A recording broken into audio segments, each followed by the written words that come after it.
Come address the culture, we gon' talk about it. Come address the culture, we gon' talk about it. Come and address the culture, huh?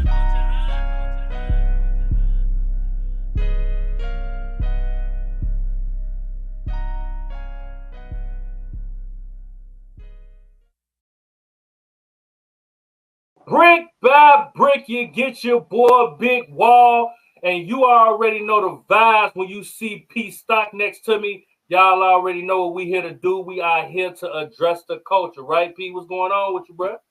That's right. It's time to address the culture, bro. You know, it's been like every show's like a family reunion, man. We back together. You know, we can get it out. We can talk about it. You know, we can just talk about it. There's so much happening in the culture. So we got to talk about it. And tonight's guest is, a special guest. I had him on one-on-one a few weeks ago, and I was impressed, with his music prowess and everything that he does. You know, he's an actor. He's a songwriter. You know, he's a singer. You know, and he's from the Chi, too. You know, he's from the Chi, from your neck of the world. So I said, got to come on and address the culture. You got to come through, you got to come through and meet Big Wall and come and address the culture with us. So I felt this would be a great show to have right here. Yes, sir. Absolutely. And I love it when it's a treat when players meet. You know what I'm saying? So when I get somebody from the crib, that's creative, that's making that's adding to the culture, instead of taking away from it, like I like to say. We always want to talk to them, give them their flowers, and kind of see what they going on, what they got going on with the culture. And today's is no exception. You know what I mean? He when we talk about a jack of all trades, he's all of the above. So I'm real.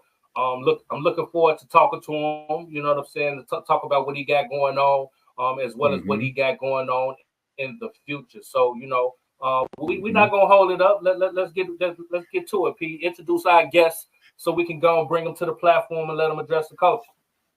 That's right. Coming out of the Chi, I mean, like I said, this brother, man, he brings a lot. As far as the acting, the songwriting, and the music. He has had success. His story is great.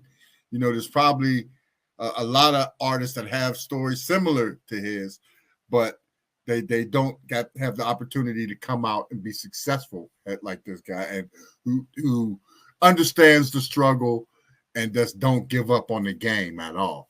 And that's the beautiful thing about it. But tonight, without further ado, we have the one and only RJ Griffith in the house. Man. I appreciate that. Appreciate y'all having me.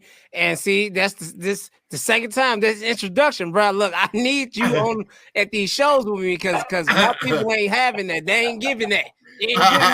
Yeah.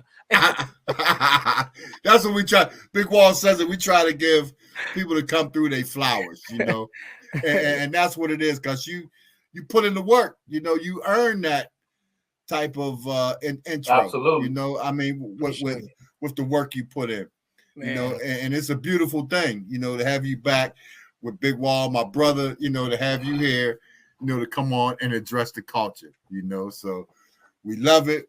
We want to have you. We want the people to, they can't get enough of you. I don't want the people the stuff, that's to keep taking it in all the time until they get out to see you in person. You know what I mean? Appreciate it. Yeah. That's the way we like to make that stuff go.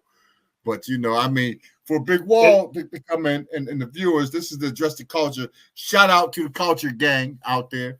Big shout out to them. But definitely give them a little of your history, of your past. And then we're going to get into RJ Griffith addressing the culture. Let's go. So, a little bit about me. Singer-songwriter, actor, from Chicago, and just identical twin. Started off acting when we were I think 3 years old, and then ended up doing the movie Hardball with Kenan Reeves, the baseball movie. And then when we were 10, went to high school and everything. I'm just trying to speed through this. My mom was like focused on school. and because she was an educator for 42 years, so Mm-hmm. she was like focused on school. So we did that, played baseball throughout our lives, throughout high school and college, and then I was singing still, in high school, doing theater, doing musical theater. Ended up joining the choir, got a scholarship in college to sing as well. I was the only black guy in the all white choir, so that's interesting. And yeah, I know that is rough. That is rough. So it was just like, yeah, it did. Ended up getting my degree in elementary education with a minor in middle school science. So became an educator because that's all I knew. Ended up getting cut from Chicago Public Schools as an educator after 2.5 years, due to citywide budget cuts. Lost everything. My wife and I were 1 year newlyweds, had just bought our first house the year before, had to give up our house. And we ended up giving up everything we had besides our cars and our clothes and moving in with my mom for 4 years. So, so just imagine being married and your mama across the hall from you in your childhood bedroom, that's a hard piece, it's a hard piece. So and told my wife I think God wanted me to pursue music, and she wasn't in agreement with this, but I told her it was gonna work, and every year I kept telling her it's gonna work, and and now that was 2016, October 2016, and I've been going this the 8th year. So I've been going 8 years with this. I like that. You ain't giving up on it. Yeah. So this is the condensed version, because we'd be here forever if I went through everything. Ended up writing a hit song, a local hit song that ended up being I was the first artist to have an original song become the theme song of a newscast on Fox 32 called Good Day Chicago. So, and that's what it really elevated my career. So Absolutely. Now, that's that's what big. I'm talking about, RJ. Yeah, that's big. Now, when I said in our intro that you're a Renaissance man, you're a man of many talents. That's something that I always kind of gravitate to, because from the outside looking in, it just looks like you're just talented and gifted at so many things, which you are. But when you walk into your purpose, you're just being creative. You know what I mean? Just across the board, no matter what way it come out, you're being creative. Now you're a singer, you're a singer, you're a songwriter, you're an actor, you're a philanthropist. You give back to your community. All those are ways of just being creative and living in your purpose, and I respect that. Now, if we take all of these hats, no problem, brother, you deserve it. Now, all of those hats that you wear, why are each of those hats that you wear important to you? And how do you feel your life lessons has helped those creative aspects grow? I think they're important. Well, the singing, I'm gonna start with music. Music is important to me because it's an outlet for me to express myself. And when I was in my darkest times, I literally was about to commit suicide, and something in my spirit was like, go online and start looking up beats. And I found that beat, and the lyrics that came to me were, no need to be stressed. I got air in my chest.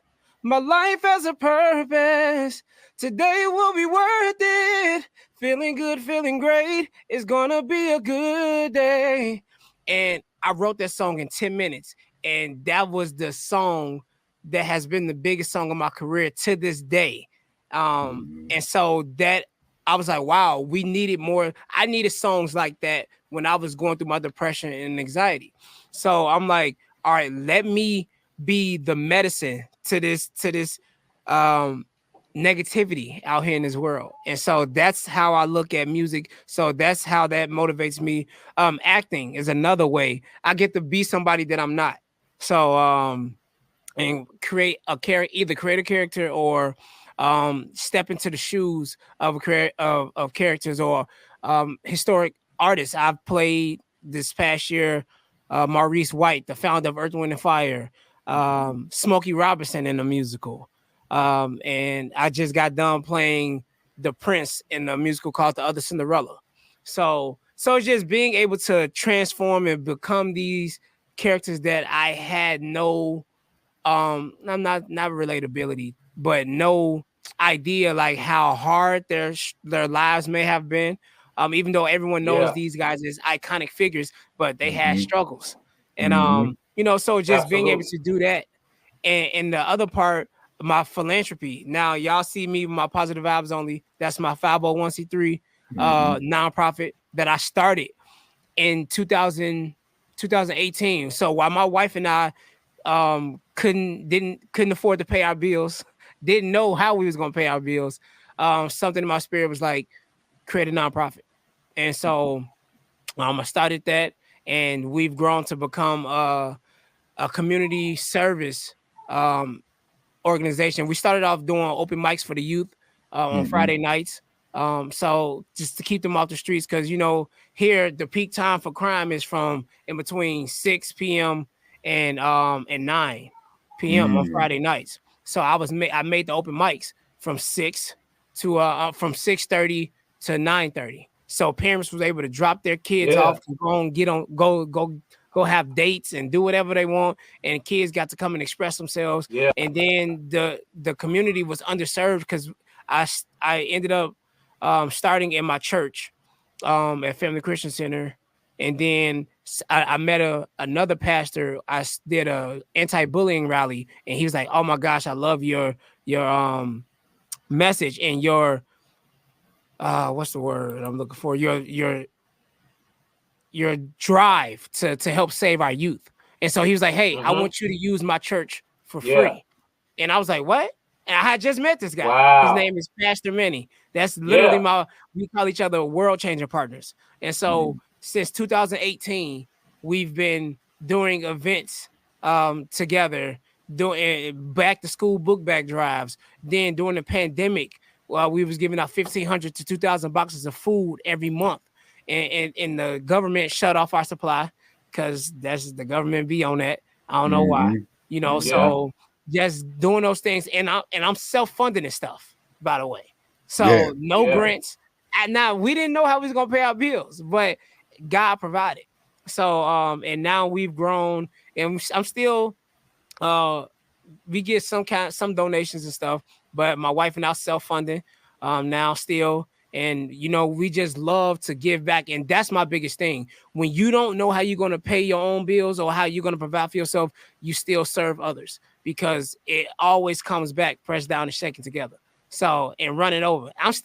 It's coming back, but I'm waiting on that running over. I can taste it, so, I love seeing smiles on people's faces, the children's faces, when they get to pick out their book bag and they got all of their supplies in there and stuff. And, I think we just had our biggest one last year. We ended up, we only came probably with like 250 book bags, because they was like, they ain't gonna be that many. When I tell you, the line was like around the freaking building for this back to school drive. And so they had to go and purchase more book bags. We purchased more snacks, water, I think we gave out around 500 book bags.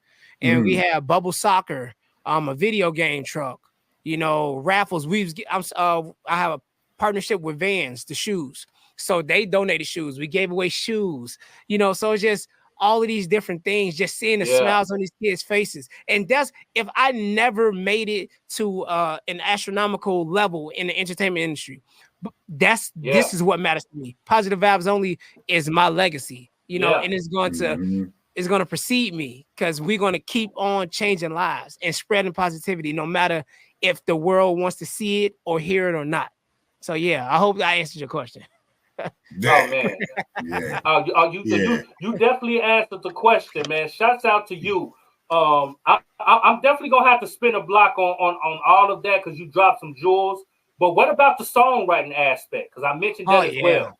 When it comes to the songwriting, because that's a whole nother level when we're talking about being creative.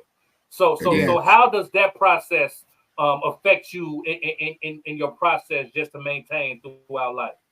So when songwriting is just is something I get inspired to do. So I remember I wrote a song called So Happy, and it was a video that went viral during 2020 of like a little a dwarf, if I can call him that, was getting bullied from Australia. And so I saw the video, and I'm gonna say little person, and it was a kid, and so he was getting bullied, and I was just like, yo, the video made me so emotional, and I just started writing, and I mean, and the song has done well and stuff, and it's just like those moments really, it makes it easy because you have inspiration. Now I can listen to a beat or just a loop of something and write as well, because obviously just creating a melody or creating a different way to tell someone to have a good day, or I want to see you smile, or spreading love to other people. It's just finding ways to do that.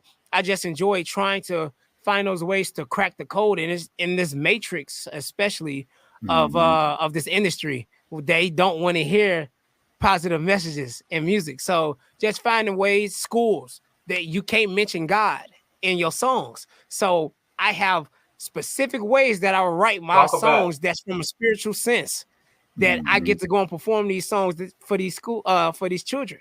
So it's just, I know how to play the game, and I'm still gonna get this message across to you, even though they don't want to hear it. Your corporation don't want to hear God, but I'm gonna tell you, I'm blessed in a song, or you're blessed in a song, because you can't stop me from saying that. I can't say God, but I can put it in a song form that I know you can keep it on repeat and listen to it over and over and get it and download it into your spirit. So yeah, songwriting is just one of my favorite parts, man, and writing music for sync licensing for TV and film, because a lot of artists don't realize that's where the real money is. So yeah. Oh, that's big. See, now you talking my language. That's big. When you said that, you kind of like lead me into my next questions when we talk about just the artist today. When we talk about being successful as far as seeing financial gain from your blessings, because they say that's the best job in the world, to get paid for something that you love to do. And you just spoke about the revenue and how you can make money from writing and getting your song placements and so on and so forth. So can you kind of speak to that when you have someone who has music, they got, and they're trying to take their music to the next level and trying to get their songs on TVs and TV shows and to create, some income from their creative abilities. If somebody was watching and wanted to get into that, how what would be the first thing that they need to do, and how would they go about by putting themselves in a position like somebody like yourself? Okay, so the first thing you need to do is not cursing your music. That's number one, because they're gonna ask, is this clean? Do we gotta, so they're gonna ask that, number one, unless it's a movie or something. But for TV, they automatically asking, yo, is this clean? Do you have any samples in this? So just making sure that the clearance of everything is good to go. Is it, so it's just, I tell a lot of artists that I work with and record, and they bring their songs to me, and they're like, oh, I want to get my stuff on TV and film. I'm like, but you bringing me a song about twerking in the club or something right now. Like, that ain't gonna cut it, So it's just about thinking outside of the box, and don't try to make mainstream music. Like, study the songs that you hear on these commercials.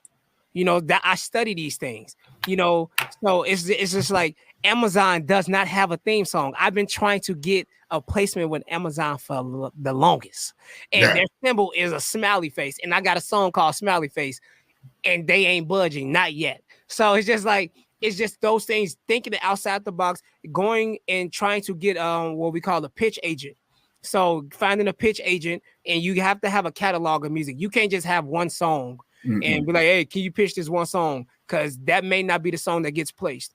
But if you have a bunch of feel-good songs, like I write feel-good music, if you have a bunch of songs that are similar, you have a greater chance of getting placed. So number one, do that. Do the research on the music supervisors for these TV shows and networks.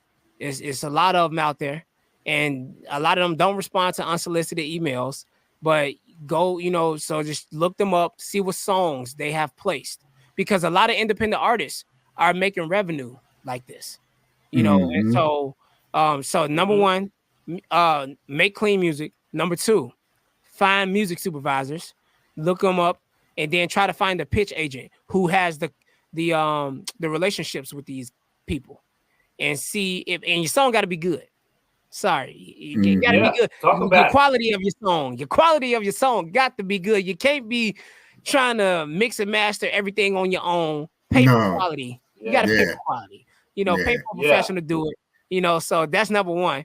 And it just make sure it's a clean mix and it's good music, and be patient, because it's a waiting game, for sure. And the more placements you get, the more you build your name. I've only had 2 major placements, but those are conversation starters for people in the industry. For me, they be like, reference points. Yes. That's good reference points to start with. Exactly. So it's just like, wait, you use the theme song for a newscast? Yeah, I was. How did you get that? I tagged all the news anchors on Twitter, and one person responded. And I'm not telling y'all to do that, but that's what we decided to do, and it worked. And then I was on, that same song was placed on the Kenan Thompson show on NBC. So that's a bigger market. So it's just, it's just those things. You just never know what can happen, but your music got to be good, and it has to speak volume into, what the scene is about and stuff. So just thinking outside the box and not trying to be the next Drake and everybody else, just staying in your own lane. So that's the major way, man. That's the biggest thing to do. Yeah, that's big. That's real jewels. big. You just drop some jewels. Always dropping them jewels. That's what I'm saying.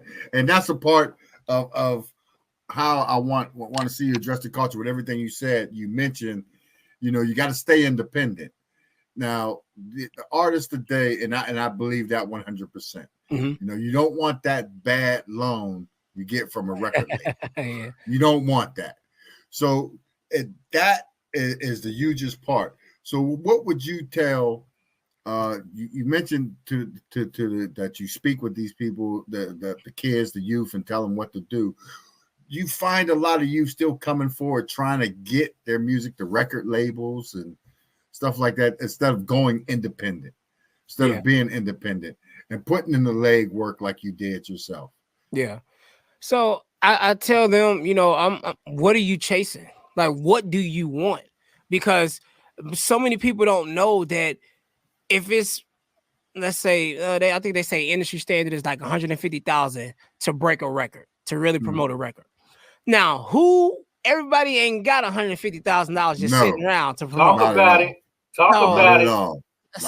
So you got to get creative. So it's like, that's hitting PR, that's hitting paying social media influencers to use their songs, because people don't realize these labels are paying these people to make videos and content to this music. So it's being able to do that, paying for radio play, because it still happens. So it's just like, absolutely. It's just what are you trying to do? Do you want to be this mainstream person? Like, if that's what you want and to go for, you, by all means, if you think a major label is the way, try it, because it ain't a guarantee just because you sound to a major label that you about to pop off. No. So it's just about building. I've learned now it's just about building a fan base, and you don't need that big of a fan base to help sustain your career. So I tell a lot of up and coming artists, just create the music and put it out. And try doing, obviously TikTok is a huge thing right now. So trying to get a trend going and stuff, and just paying social media influencers yourself, so it's just different things. Like I said, I think outside the box. So I think I got about 7 songs in the Kroger-owned stores around the country. Now that's that's Ralph's, Dylan's, Food for Less. So many, it's like literally people Shazam my music all around the country. I think it's almost 3,000 stores that my 6 or 7 songs are playing every day. So I don't care about being the biggest artist in the world. I don't. So, you know, it's so I get about 40 Shazams a week because of this in different states and stuff. So people like, oh, I hear this song playing while I'm grocery shopping. Who is this? Blah, blah, blah. And then they discover me. I had an actor from LA a couple weeks ago discovered my Christmas song. And he's like, how am I just now hearing this song? Like, you know, and I'm like, dang, this dude done been on commercials, national commercials. So he DM'd me. It was like, yo, who are you? Like, and so then we started talking. So it's just like, you just never know. But I'm not trying to chase the biggest festivals and all of that stuff and trying to get on the major Spotify playlist. Now, if it happens, then it happens. But, you know, I'm just thinking other ways. How can I introduce new people to my music?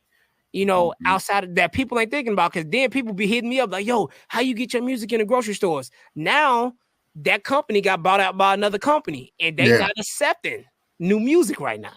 They kept my songs because they was deleting a whole bunch of stuff off their playlist. They kept it. So I'm like, praise God. But but I've been doing this for the last like 4 years. They've been playing my music. So it's just you have to try to figure out other ways to reach more people. So it's just finding different ways, man, and not chasing the mainstream bag, because you'll be surprised at what you got to do. You're right. To get to that next level. You're right. That mainstream bag is something else. Even look at Taylor Swift. Look at that country artist. They all out there, they're stealing their music, stealing their profits off their music. Man. So they got to remaster, remix, and redo all their music and re-release it. It's crazy because you don't know what you don't know. And they signed these contracts. I understand, because I'm sure if I was a teenager, or I'm sure in 2016, if a major label probably would have came to me for a deal after losing everything, I probably would have took it, know? So, but it's just when you know better, you do better. And Absolutely. I know how to make income from other streams, so it's like I can go and perform and get $2,500 a show with my band.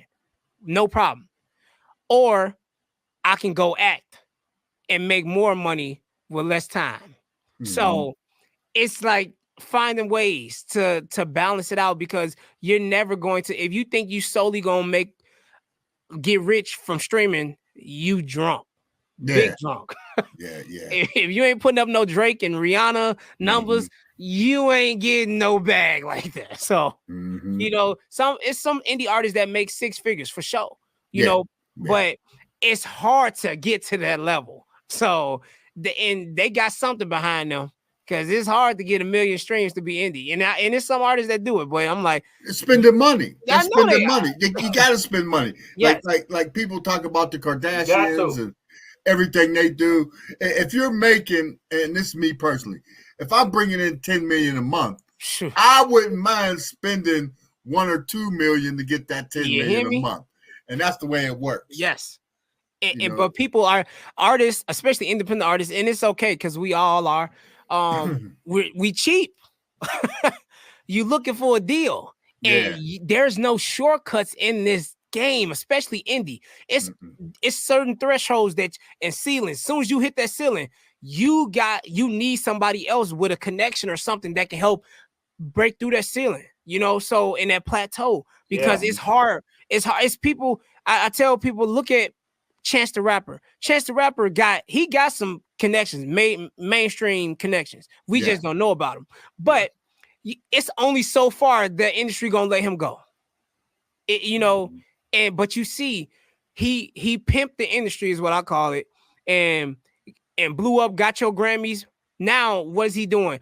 I want to be on SNL. I want to write skits and sketches. I want to do I want to start my own TV show. Like that, because when you think outside the box and realize music ain't the only way to eat, and you gonna be touring for the rest of your life. Like a lot of these old school artists. Like they touring still, and they 80 years old.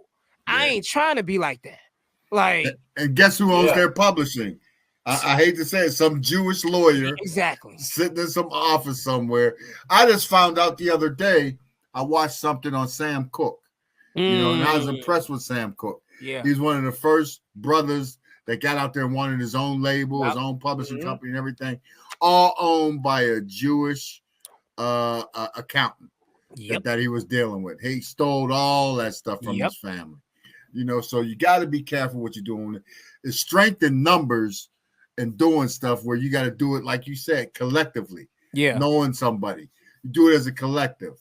Yeah, you know, definitely. If I can produce a piece, you know, or somebody can produce a piece and give to me, and my man can blow up with it, then we all should be eating a little bit off of that. Yeah. You know, I mean, I'm not, hey, you the face, you run with it. Yeah. You know, just throw me back so I can keep doing what I'm doing, so I can give you another one and another one. Yes. And another one and keep doing it. And that's the way I see it. And that's the way I think we should do. Yeah. You know, especially amongst our community, if you want that bag, you don't got to get that big bag. You got to grind. You're grinding. Basically, what you're telling kids is you're grinding hard. Yes. You know, the grind is real. Yeah. And that's what you're constantly doing. And there's much respect for that because Big Wall and I know the grind. Yeah. You know, we know the grind well, you know, and that's what we do. Absolutely. You know, and we you know, and that's why I said you're a great personality and voice for that grind, for that positive vibe movement that you got going on, you know, and that's big, you know, and hats off to you for that, you know. Thank you. Hats off to you. Yeah, it's super dope, man. You spoke about that acting aspect of what you're doing, and you spoke about some legendary artists that you played. Earth, Wind and Fire, Smokey Robinson. You playing Prince's on stage. You know, I do a little acting myself. You know what I'm saying? Nice. So like, I understand the being the creative, being able to lose yourself in different roles and everything like that, man. It's an amazing feeling, man. When you see people like Taraji B. Henson speak about the pay gap when we talk about just being paid for your excellence, because you know, like equally, you're not stepping on these stage and you're not doing this just not with a certain level of excellence. You know what I mean? And you should be paid fairly. So when it comes to the pay gap and the opportunities, being an actor in today's entertainment field, man, can you kind of speak about that and give kind of your experiences on that situation, bro? Yeah, so obviously it's levels to in that industry as well. And as I'm new because I got back into acting as an adult. So during the pandemic, I couldn't perform nowhere. So I'm like, oh snap, hold on, let me go ahead and take acting classes again. So I was like, let me get back into that bag because they were still filming stuff during the pandemic. So that's how I think. But and you have to start from the ground up. So I auditioned. I've been auditioning for Broadway stuff since 2016, and now I've never been on Broadway. But I was auditioning just so I can get the feedback of these casting agents and stuff. Because in the very first audition I had was Book of Mormon. I got a call back on the spot because I knew my voice can get me in the door, but I can move really well. I'm not a classically trained dancer. That's where I lost that because I'm like, these dance calls was ridiculous. Debbie Allen style fame. Like, nah, that ain't me. So, right. So it's but I tell people just do what you can, and if you're in it for the money, it's no point for you to do this. Like, you do it because you love it. And opportunities come. Yes, and I auditioned for I submitted a video for the Earth, Wind and Fire musical at the Black Ensemble Theater here in Chicago, and so I submitted a tape, and then they was having in-person auditions. So I'm like, man, was my tape not good enough? I'm like, bro, I ain't going to the in-person auditions. Like, if they liked me, I'll get an email. And so I was telling my best friend, and my best friend, his uncle is the late great Chadwick Boseman, Black Panther. Oh yeah. So rest in peace. Yes. Yes. And so I was just like, and I'm like, bro, I'm not going. And so they started looking at my views on YouTube. I saw my views going up, and then I got an email to come in for the callback, and so I went for the callback. But this is where we're acting and being prepared. So I started doing Zumba videos on YouTube, hip hop dancing videos on YouTube, so I can pick up on choreography. I didn't care how stupid I looked at the crib doing this. I'm like, nah, I can't go in here and embarrass myself because I didn't been on too many Broadway auditions and callbacks dancing and looking stupid. So I'm like, nah, I'm not doing it. You know what to expect. Yes. Yeah. Yes. And so ended up booking that show and went into it. They offered me to be an understudy for the lead and to be in the ensemble. And then first day of rehearsal. Now I went into it. First day of rehearsal. I'm like, all right, I'm the understudy. So if they ever get sick or something like that, then they call me. I'm like, nah, because if they call on me, that person ain't never going back on that stage. I'm telling you, if I get that opportunity. And that's my mindset. So first rehearsal, the director tells me and this other guy, he was like, everybody went around the room and said their role. So I'm like, I'm the understudy and I'm in the ensemble. And he was like, nah, you wrong. He was like, y'all confused. He was like, no, you young Maurice White and you mature Maurice White. I'm like, huh? And so I'm like, bro, I just signed this contract. I just signed this contract for the low payment, for the lower payment amount, the lowest tier. And to be, I'm like, hold on. I'm like, why you ain't tell me this before we came up here? We got to do a renegotiating. You know what I'm talking about? You got to bump me. You got to give me a bump. You know how the movie is. Give me a bump then. I get a bump. He was like, yeah, we got to talk about your pay increase. I said, yes, indeed, we do. So, but it's that mindset to where my first professional union show, I was the co-lead. It was about Maurice White. And I played the young version from him from 12 years old to 20 to 28 years old. So and the whole first act of the musical was about me. And then his transition, and then they transitioned to the Maurice White that the whole world knows now. Yes. Yeah. So being able to do that and just I didn't know, you know what I'm saying? I wasn't that confident because going into it, you thinking like, bro, I haven't acted in some years. So it's like I'm not that good. But I'm a student. So whatever the director tells me, I'm doing it. I'm trying it. I'm a hustler. And I grind. So I live 50 miles. It's 50 miles one way from the theater. I'm there before everybody else all the time. I was early. I'm on stage practicing my lines while nobody's in the theater by myself. I'm in my dressing room practicing. I come into rehearsals. I know all the music in my head. I got it in my head. I know my lines. I'm the first person to memorize all my lines. Like I'm that person that you gonna be, if you one of my castmates, it's annoying to work with me because I'm over prepared. I'm working. You're getting it. You outworking them, bro. The James Brown method, bro. I tell so many people as performers. James Brown said, "I'm not the greatest singer in the world. I'm not the greatest dancer in the world, but I'm telling you, if you step on that stage after me, you ain't gonna want to touch it." And that's my mentality when it comes to anything. So just growing and trying to become the best version of yourself and living in each moment. And doing Earth, Wind, and Fire, we've sold out every show. We had the hottest ticket to where Verdine White actually came to see the musical. Him and his wife. Arguably the greatest bass player that ever lived, graced this planet. So just having that cosign. And he's like, man, my brother would have loved you. So it's those moments. And then playing Smokey Robinson, transitioning into that show, and high falsetto singing. Now I have a high range, but I've never sang in falsetto the whole time ever. And my mom was like, hey, give me a little of the Smokey. Give me a little of the Smokey. You want to see? You want me to, let me see. Ooh, baby, baby.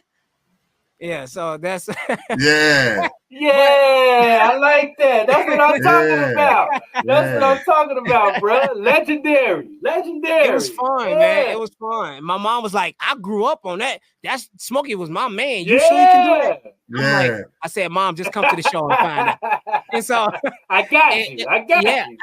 It was so much fun. Like, and to where his ex-wife, Claudette Rogers Robertson, came to see the show. So it's just like all of those things. But you living in the moment. You know, we selling tickets, and obviously women go crazy for Smokey Robinson, and so they seen me. They like, you know, oh my gosh, you remind me of him. Like, yeah, and to them, like, and they going crazy. So we just taking pictures and stuff. And obviously, a lot of people that's in your cast, they don't like it that you getting all the attention, you know, unfortunately. But I said I just did my job. I'm sorry, you know, I just did my job. I don't. Haters are gonna hate.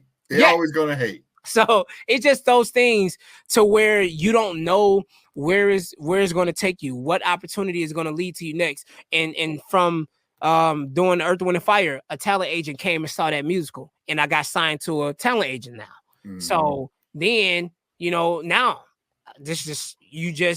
okay, now I can do these bigger auditions. So I ended up doing 4 commercials in over the summer, and you working for a couple hours, and I'm making more money than I make having to go to perform for 3 hours. You know, so it's just those people don't think like that. It's like, yo, I'd rather spend 4 hours doing something, filming something, doing something that I'm not used to, and make more money than having to drive and go set up with my band, go do this, then break down, gotta drive, you know, rehearsals, all of that.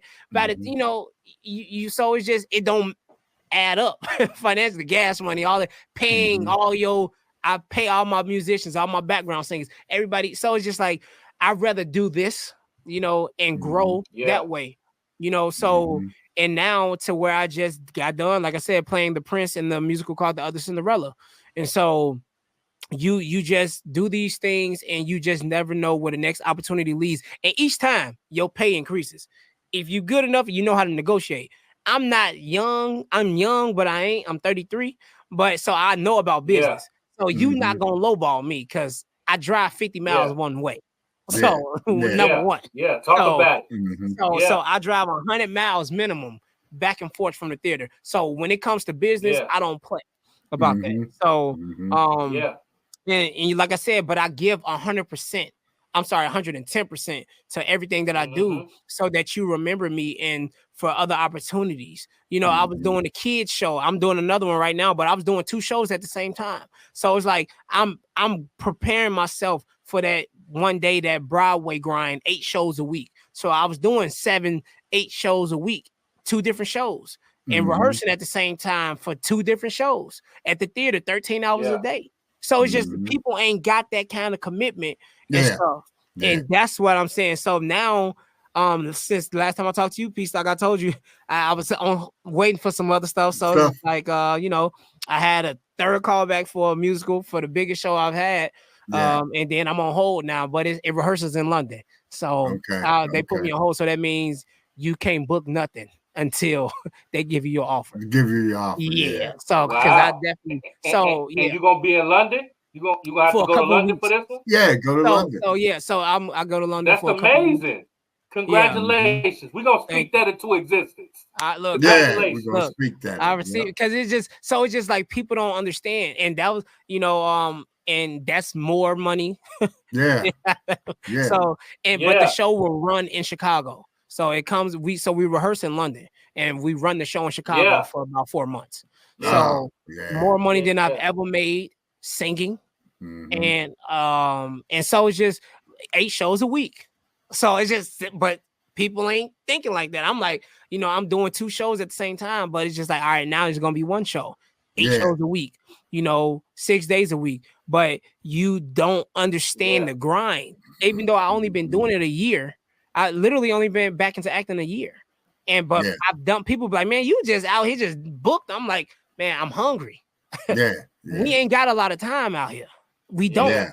And that's so when it comes to the money and stuff, when you want to do TV and filming, it's just getting an agent. You got to get an agent, and you're going to start from the ground level. You ain't about to be making, $100,000 an episode and stuff like that. And, I got friends who's on the Chicago Power book right now, but he been since Hardball, grinding, doing small TV shows. Then his biggest thing was Ballers on HBO. And then he landed Power. And that's like, I'm like, bro, you making a bag now. Like, but it's the grind though. Yeah. He left Chicago.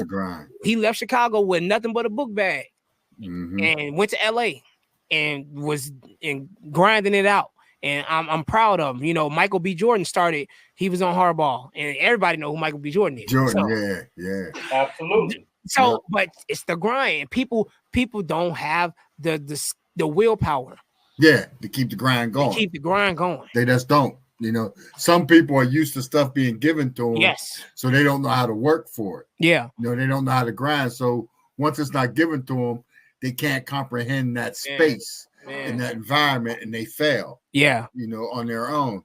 And that goes back to what Big Wall mentioned.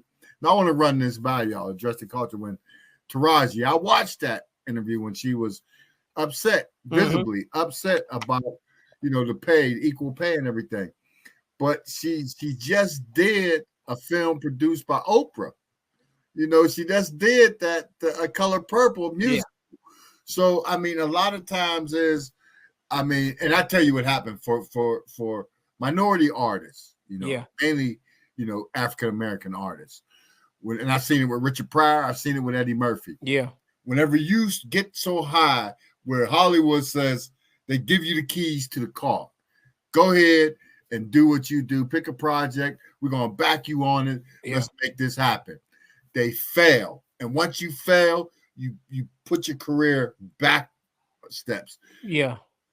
Richard Pryor did it. Like I said, Eddie Murphy did it. Yeah. That's what Taraji did it with that Foxy Brown movie. Yeah. Yeah. She came out with that. Yeah. That went backwards. Yeah. He wasn't making money. It didn't make money. You're not a draw, so you don't get that kind of money that you think you're going to get. Yeah. Would you agree with that? I think she's worth, I'm not saying she don't work hard. No, that's not her ethic, because she does. I think she's worth that. I'm not saying that she has never gotten it, because I think she has a $500,000 salary from a film or something like that. I'm sure, but yeah. So and I think on Empire she was making, I think it said like $250,000 an episode or something like that. Yeah. I can't remember. I know Terrence Howard was making a little bit more, but I think she's a better actor than Terrence Howard. But Terrence Howard has more credits though. Well, she was Grammy nominated, right? Yeah. In the film. Yeah. So I think she's she was Oscar nominated. I believe she got an Oscar nominated. Yeah, Oscar nominated. That's what I meant. Oscar. She was nominated for an Oscar. Yeah. I think I think it's time for her to get paid her worth. Now what that number is to her, I don't know, but I felt that though, because I'm like, I understand that, she may not be Angela Bassett or something like that, but I think from everything that she's done, I think she's deserving. She's going to have to start selecting those type of roles. Yes. Putting herself, you can't do the baby boys no more if you try to get out. Yes. You can't do the hood movies no more. Yeah. Because you're not going to get, even The Color Purple, great movie, great musical. Oprah ain't paying her what she probably wanted. You know, so again, you want to do stuff for your people. You don't want to seem like, you're turning your back on them. But if you want that bread, if you want that bag, you're gonna have to start getting those roles, whether they're supporting roles in the Jason Bourne movie, man, look, or Mission Impossible, like what's her name, Paula Patton. Yeah, she getting her bread, she getting her bag. Yeah, so you gotta step up, you gotta reach for roles and audition and do like you do. You gotta put the work in. Yeah, she got to do her research and show up knowing like she could carry that part.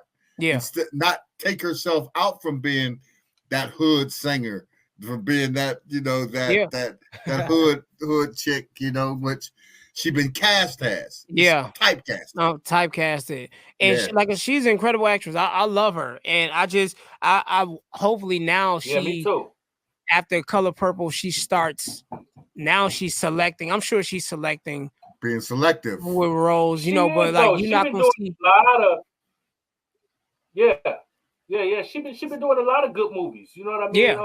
And she should get paid. She has reached the point where she should be getting paid.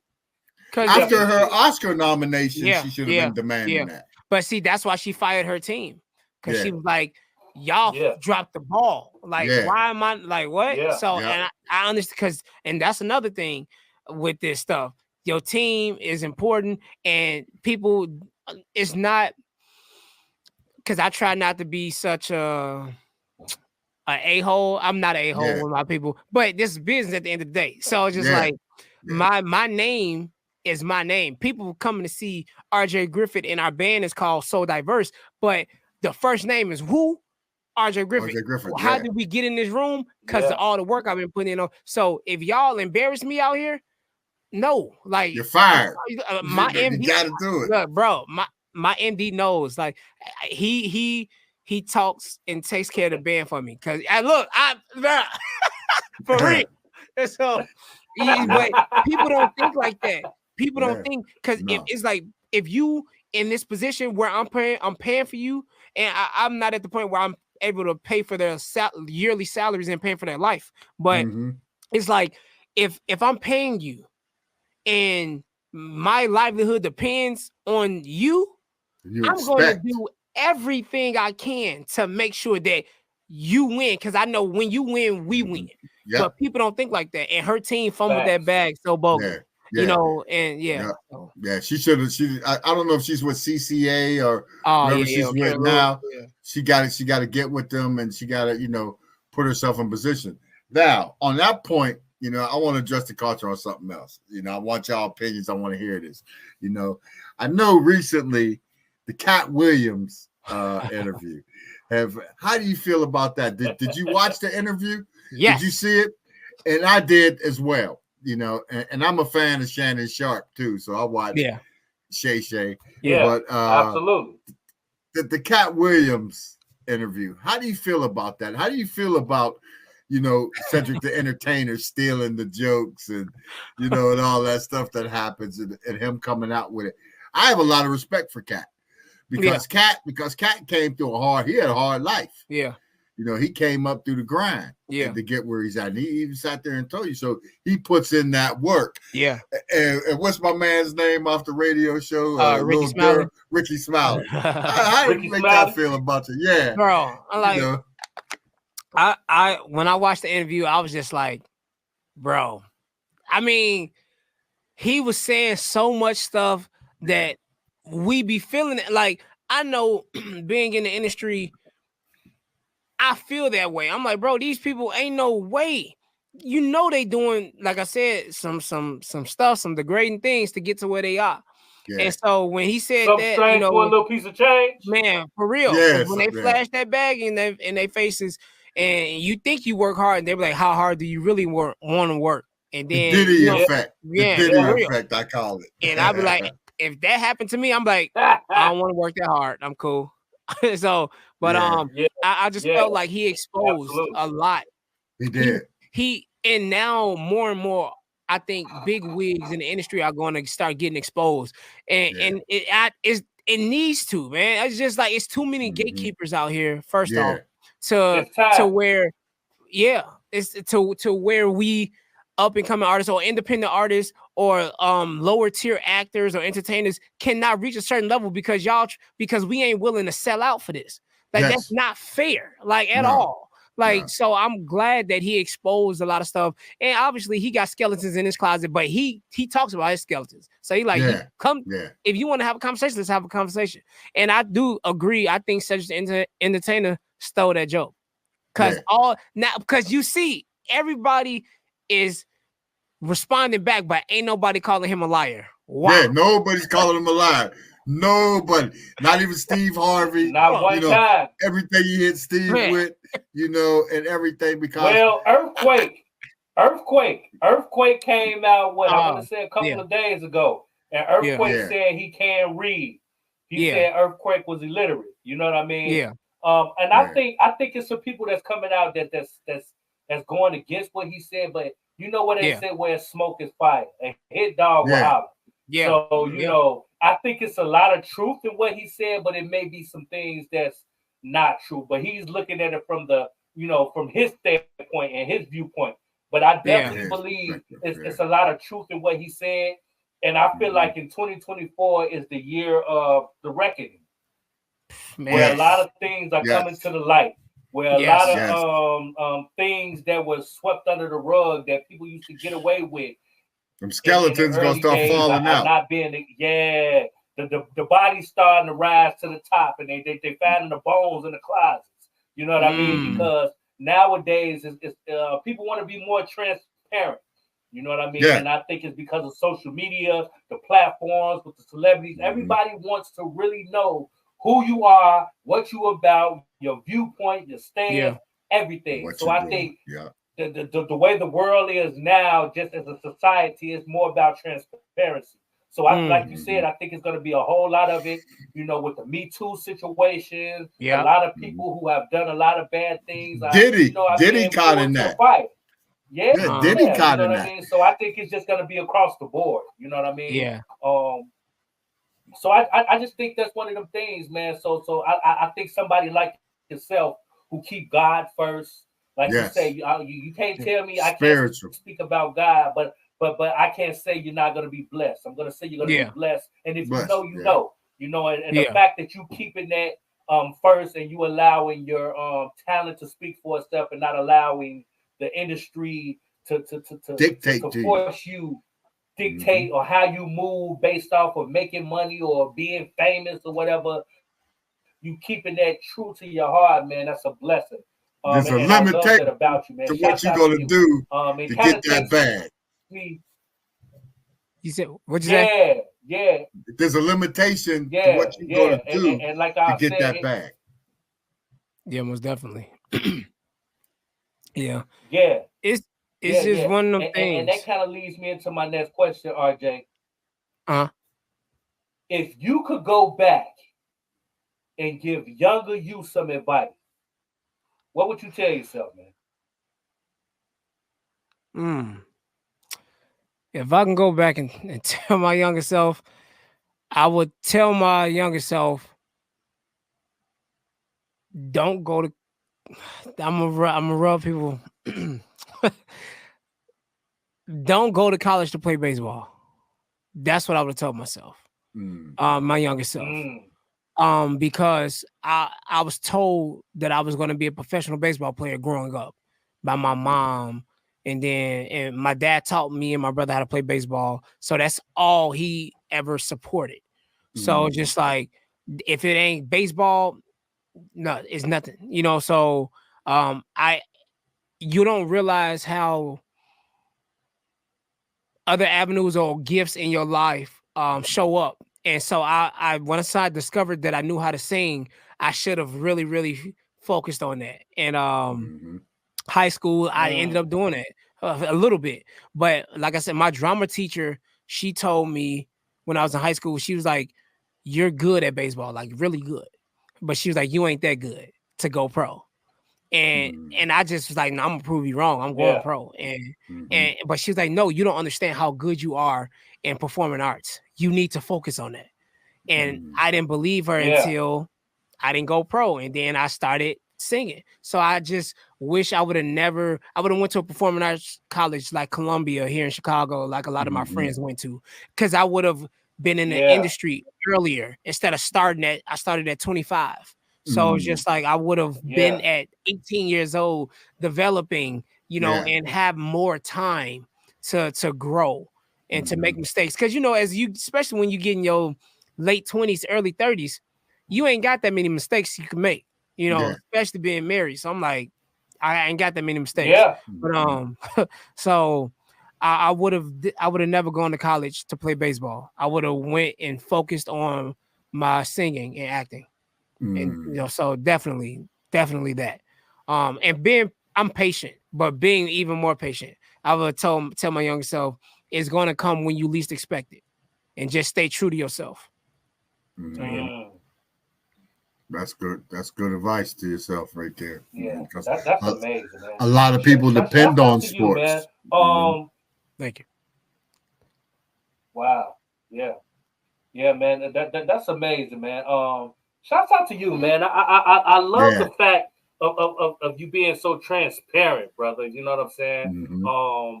It sounds like you had so many chapters in your life, and you didn't take your losses as losses. You took them as lessons. You know what I mean? Yeah. And you figured out how to make those work for you, and you evolved into something that the culture could be proud of, man. So I want to thank you for coming to address the culture, man. Thanks, so. We definitely gonna have to spin the block and bring you back, man, and put some things together, man.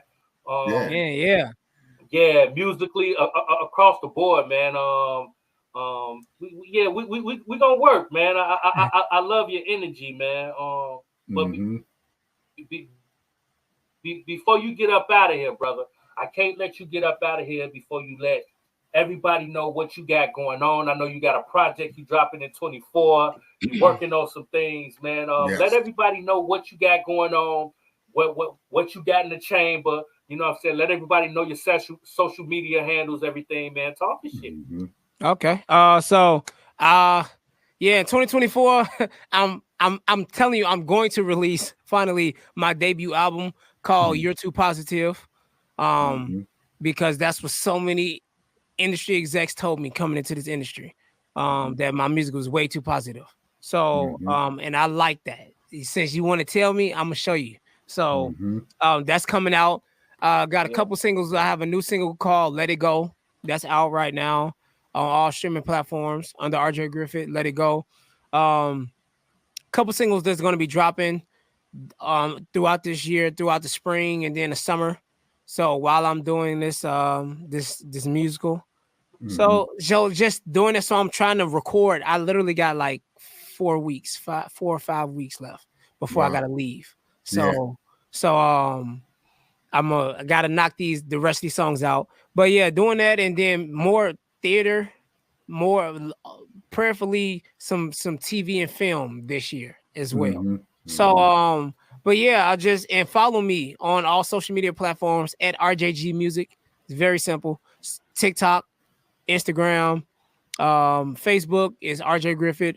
YouTube is RJ Griffith or at RJG Music. My website is rjgriffith.com.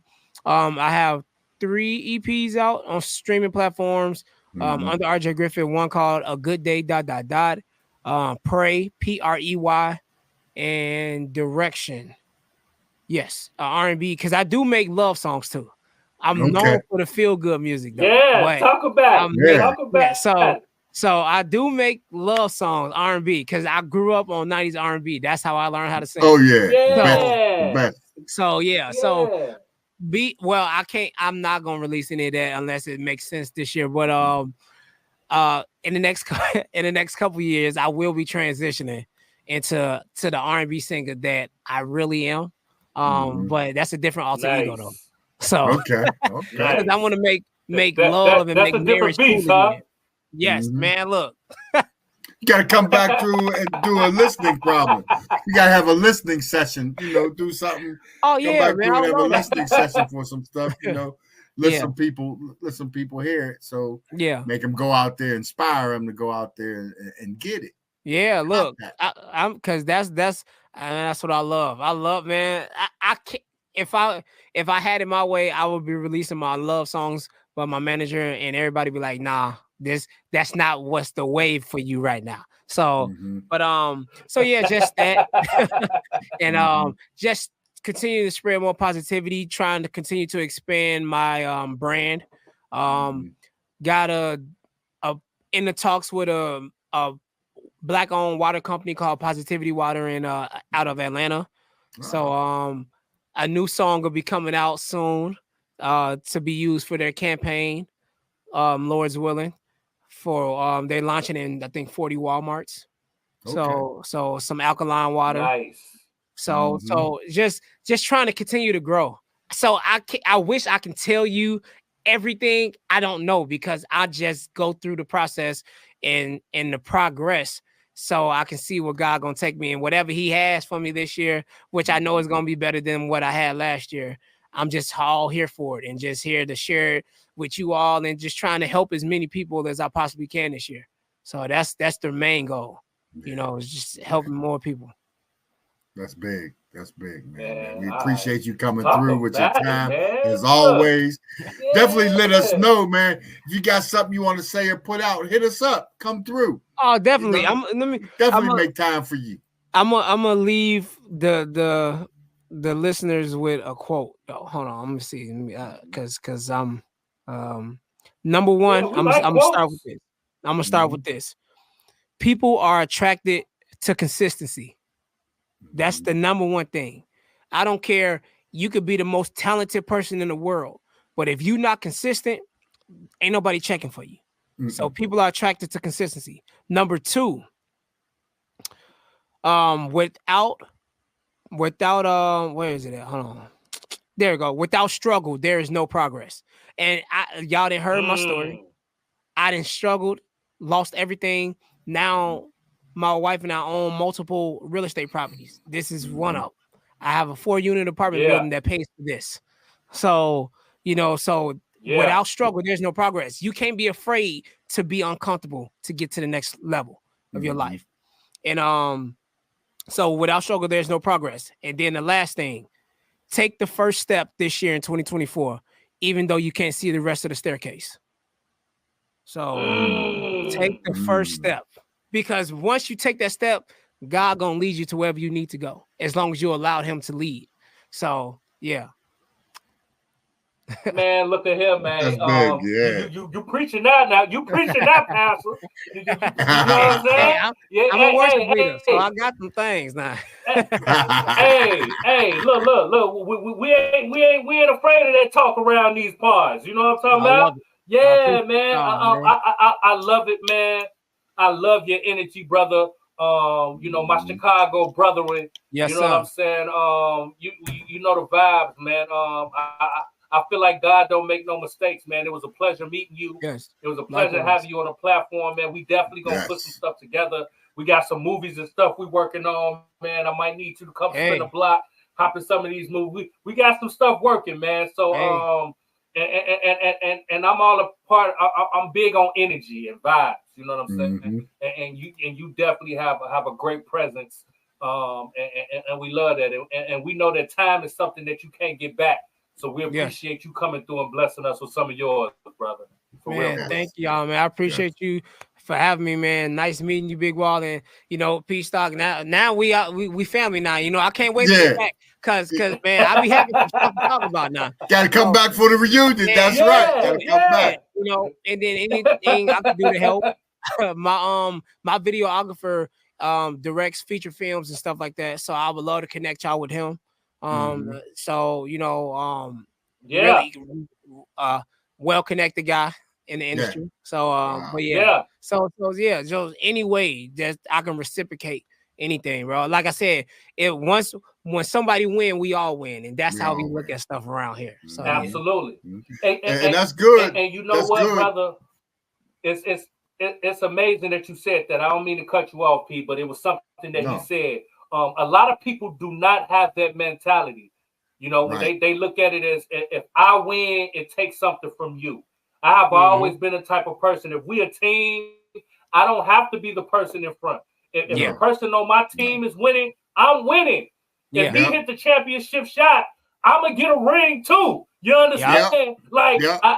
And people don't think like that. They think if they're not the one hitting the shot, it don't count. And that is not the world we live in. And I love to meet people who think like that, because it's not about you. It's about us as a team moving to reach a common goal, man. So shouts out to you, man. I love that. Appreciate it, man. Thank y'all so much for having me, man. Man, love it, man. We love it. You already know. Now we gonna don't when we end the show, don't leave, because we got some stuff to talk to you about. So stay right there. and we will tap back into you. You know what I'm saying? So just stay. We're gonna put you in the green room, and we're gonna spin the block, and we're gonna be right back with you. All right? Sounds good. All right. I appreciate that. You already know the vibes. So look, now that's what I'm talking about right there, Pete. You know what I'm saying? We got somebody, you know what I'm saying, like RJ, who come through and blesses us with so many jewels and gives us so much energy. You know what I'm saying? How his career started from making movies to being an athlete. To coming back to his passion, to going educator. through trials and tribulation. He spoke about real estate, educating, being a charitable, giving back to his community. With it's the vibes. on people like that.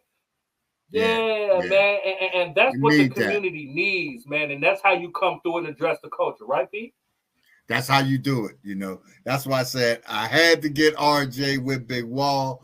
And that's that energy. It's like two atoms coming together from that Midwest vibe in Chicago, and just boom, blowing it up right there.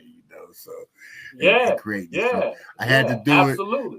I had to do it, and and I love doing it. I love connecting, and everything. That's what we do. That's what we're about.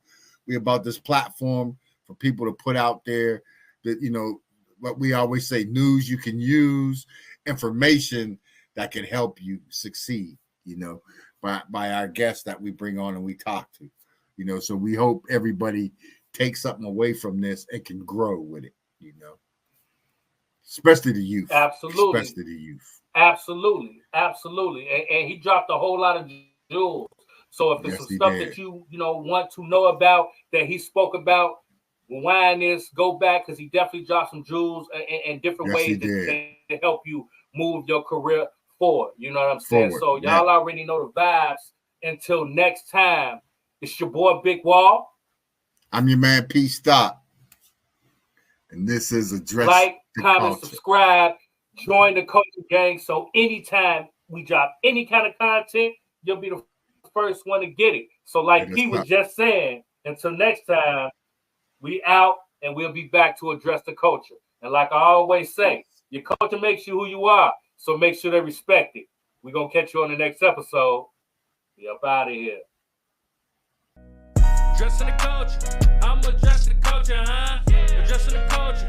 I'm addressing the culture, huh? Addressing the culture. I'm addressing the culture, huh? Addressing the culture. I'm addressing the culture. We gon' talk about it. Come address the culture. We gon' talk about it. Come address the culture. We gon' talk about it. Come address the culture. We